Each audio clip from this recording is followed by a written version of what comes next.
Você sabia que a maioria dos candidatos perde a eleição antes de pedir o primeiro voto? E o pior, nem sabem que já perderam.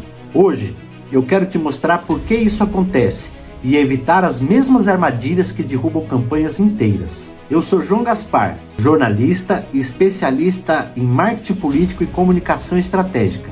E neste vídeo você vai entender o verdadeiro motivo de tantas candidaturas promissoras fracassarem. Muita gente acredita que perde a campanha por falta de dinheiro, de tempo ou de equipe. Mas a verdade mesmo é que falta diagnóstico. É isso mesmo. O candidato entra na disputa sem conhecer o seu território, sem conhecer o seu eleitor e sem conhecer a sua real força política. É como tentar vencer uma guerra sem saber aonde está o inimigo. Ou pior, quem é o inimigo? Como diria Sun Tzu em A Arte da Guerra, a vitória pertence àquele que se prepara para a batalha. E em política, vencer é uma questão de preparo e de leitura estratégica, e não de sorte. O diagnóstico político é o que separa amadores de estrategistas políticos. E ele envolve o histórico político do município, o perfil do eleitorado, as forças e fraquezas da concorrência e o posicionamento do candidato no cenário atual. Sem esse mapa, o candidato entra cego na campanha.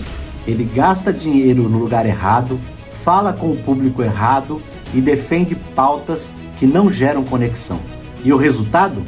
Fracasso garantido, anunciado lá atrás, antes da largada. Eu já vi campanhas com propostas excelentes perderem por puro erro de leitura. Um candidato que eu acompanhei tinha de tudo: estrutura, carisma e experiência. Mas resolveu ignorar as pesquisas internas e apostar numa região onde não tinha força. O resultado?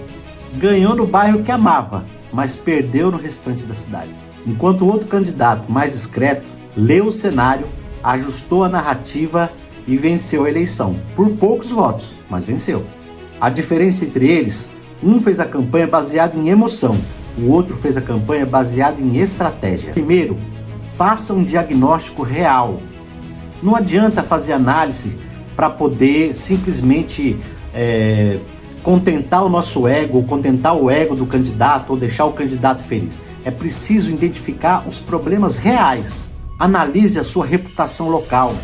Faça um raio-x completo, né? Veja se lá no seu passado existe algum probleminha que de repente você precisa enfrentar, ou que pode aparecer durante as eleições. Descubra quem te apoia de verdade, não apenas quem diz te apoiar. Isso é o que mais acontece numa campanha eleitoral. São aquelas pessoas que, não, eu tô com você, tamo junto, mas na hora H você sabe que não pode contar. Então é melhor você identificar isso agora, né? Tirar a cortina dos olhos, enxergar a realidade nesse momento, do que deixar para depois. Mapeie as lideranças e os grupos de influência. Saiba realmente quem cada apoiador seu, em qual área eles têm influência, qual o grupo que eles influenciam, quantas pessoas realmente, né, esses apoiadores atingem, né, para que você não fique com ilusão, né, de que, olha, determinado apoiador meu vai conseguir 50 votos, 100 votos, né, sendo que na realidade o cara às vezes não tem nem o voto da família dele. Segundo, entenda o seu eleitor. Converse, dialogue, principalmente escute, né? Muitas vezes nós políticos, ou nós, né, que estamos na vida pública, nós desacostumamos a ouvir, né? Nós estamos acostumados mais a falar, né? Subir no palanque, reunião, ser o principal orador, mas estamos muito pouco acostumados a ouvir, né? Então pare um pouco para ouvir o seu eleitor. Tenta descobrir quais são suas dores, né? O que realmente preocupa esse seu eleitor, o que realmente mobiliza a sua atenção, quais são as suas dores, né? Quais são as dores desse eleitor.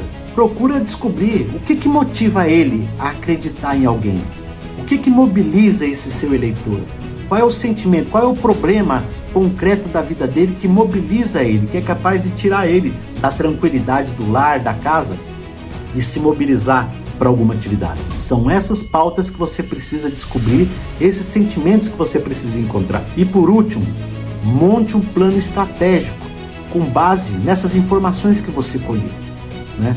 Saber exatamente qual é o território que eu vou atuar, qual é a minha principal área de atuação, qual é o discurso que eu tenho que fazer para essas pessoas, quais são as dores desse eleitorado, né?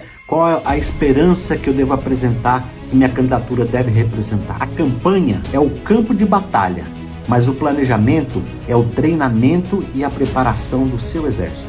E aqui apelando novamente para a arte da guerra e Sun Tzu: quem conhece o inimigo e conhece a si mesmo não teme o resultado de 100 batalhas.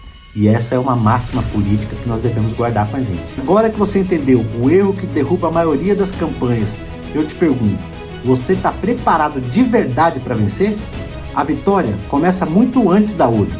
Começa no diagnóstico, na estratégia e na coerência. Se você quer entender um pouco mais sobre esse processo, inscreva-se no canal, ative o sininho e acompanhe os próximos vídeos. Aqui a gente fala em estratégia baseada em dados, planejamento e inteligência. Eu sou João Gaspar, da Fênix Estratégia. E lembre-se, quem tem estratégia, chega primeiro.